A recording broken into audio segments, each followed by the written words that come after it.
Terima kasih pemirsa, Anda kembali menyaksikan Kominfo Newsroom. Pemirsa, hari ini secara resmi pemerintah membuka pendaftaran seleksi pengadaan calon pegawai negeri sipil tahun 2024.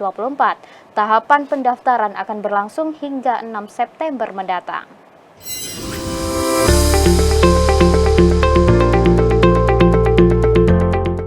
Badan Kepegawaian Negara secara resmi membuka pendaftaran CPNS 2024 pada hari ini, Selasa 20 Agustus 2024 melalui laman sscisn.bkn.go.id. Pemerintah melalui Panitia Seleksi Nasional menyediakan formasi CPNS tahun 2024 sebanyak 250.407 yang diperuntukkan bagi 69 instansi pusat dan 478 instansi daerah, dengan kebutuhan formasi instansi pusat sebesar 114.706 orang, sedangkan untuk formasi instansi daerah sebanyak 135.701 orang.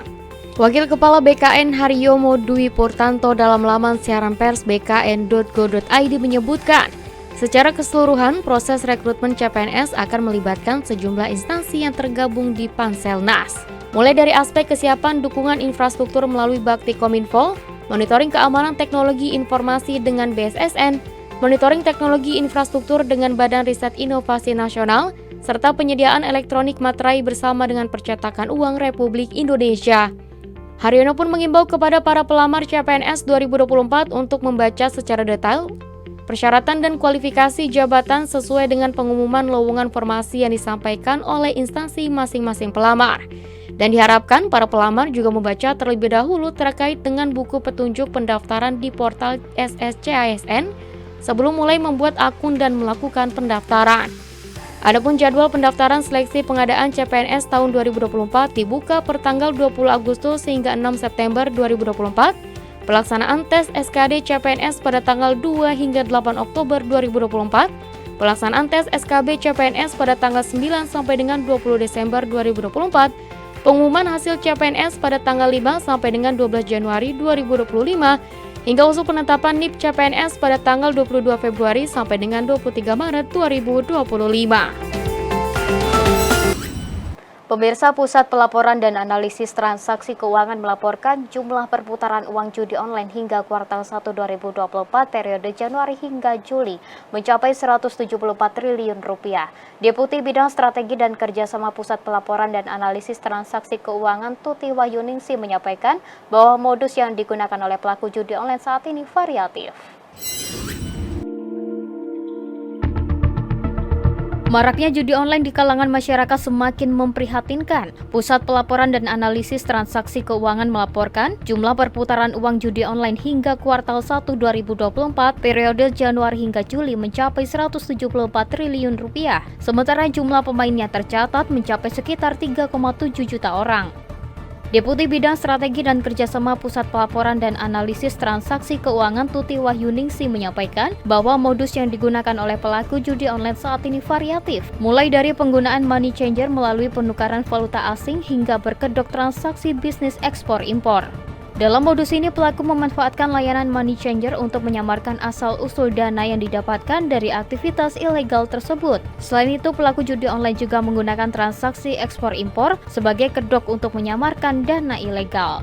Jadi polanya adalah mengepul, kemudian dikirimkan, semua mengirimkan ke satu titik, kemudian nanti disebar lagi. Jadi itu ada berlapis-lapis begitu. Jadi itu yang kita baca dari pergerakan uang judi online. Kemudian juga dalam berita terkait dengan keterangan transaksi, underlying transaction-nya itu biasanya muncul kata-kata yang sangat familiar di judi, misalnya seperti slot, jackpot, kemudian kapok judi, kalah mulu atau apa. Jadi sign note seperti itu berarti hubungannya ke sana begitu. Dalam menghadapi beragam pola indikasi transaksi judi online ini, PPATK telah melakukan berbagai langkah strategis, termasuk peningkatan analisis transaksi keuangan dan kolaborasi dengan lembaga lain seperti Otoritas Jasa Keuangan, Unit Intelijen Keuangan, dan Kepolisian.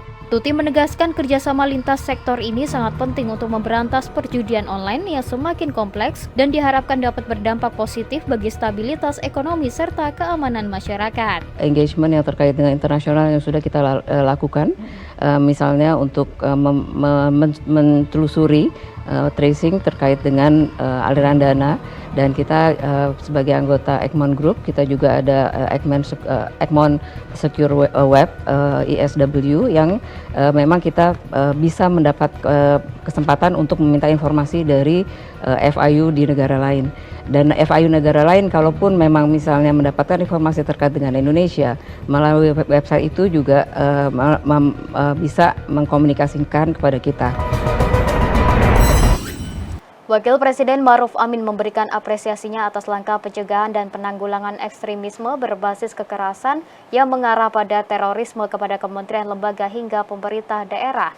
Dalam sambutannya, Wapres menilai langkah ini telah mampu menurunkan aksi terorisme.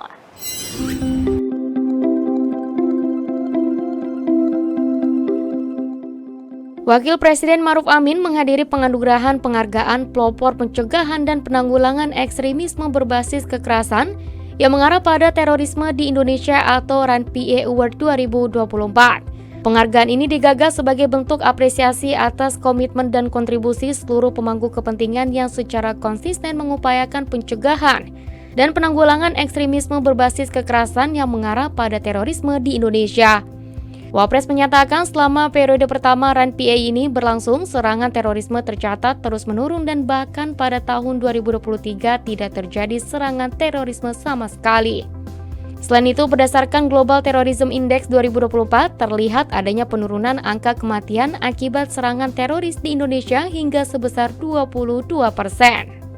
Selain itu, dalam laporan Global Terrorism Index 2024, Indonesia mencatatkan penurunan angka kematian akibat serangan terorisme hingga sebesar 22%.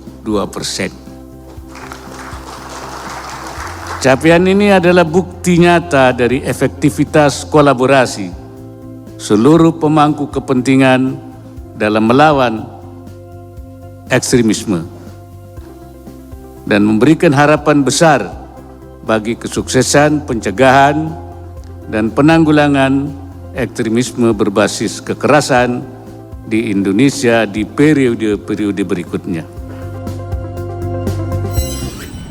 Kementerian Pariwisata dan Ekonomi Kreatif, Badan Pariwisata dan Ekonomi Kreatif mendorong peningkatan keamanan digital di lingkup perhotelan dan wisata lainnya. Langkah ini diambil usai Perhimpunan Hotel dan Restoran Indonesia menemukan modus penipuan yang terjadi di sejumlah hotel menggunakan akun Google Business.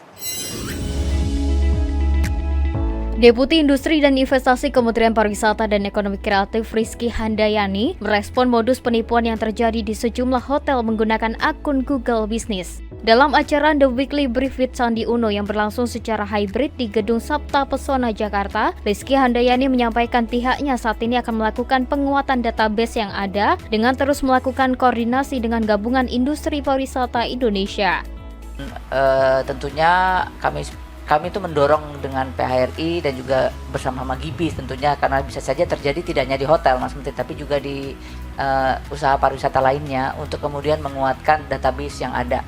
Jadi nanti kami masih terus berkoordinasi dan kemudian memikirkan langkah-langkah yang lebih tepat bagaimana kita pemerintah ini bisa mendukung di dalam penguatan database di industri pariwisata kita. Sementara itu, Menparekraf Sandiaga Salahuddin Uno mengatakan supaya lebih komprehensif dalam penanganan kasus peretasan di hotel, maka pihaknya akan menggelar workshop dengan mengundang Gabungan Industri Pariwisata Indonesia, termasuk juga Kamar Dagang dan Industri dan Perhimpunan Hotel dan Restoran Indonesia. Karena sekarang cyber security ini akan menjadi sangat dominan, karena pariwisata ini akan terdigitalisasi. Semakin terdigitalisasi, maka kita harus siapkan cyber defense kita, karena pasti akan banyak gangguan, terutama yang berkaitan dengan penipuan-penipuan. Bukan hanya di hotel, di perusahaan-perusahaan besar juga terkena.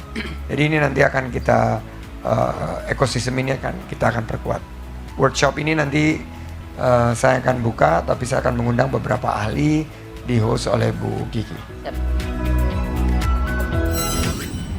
Pemirsa, kami akan segera kembali dengan informasi lainnya. Tetaplah di Kominfo Newsroom.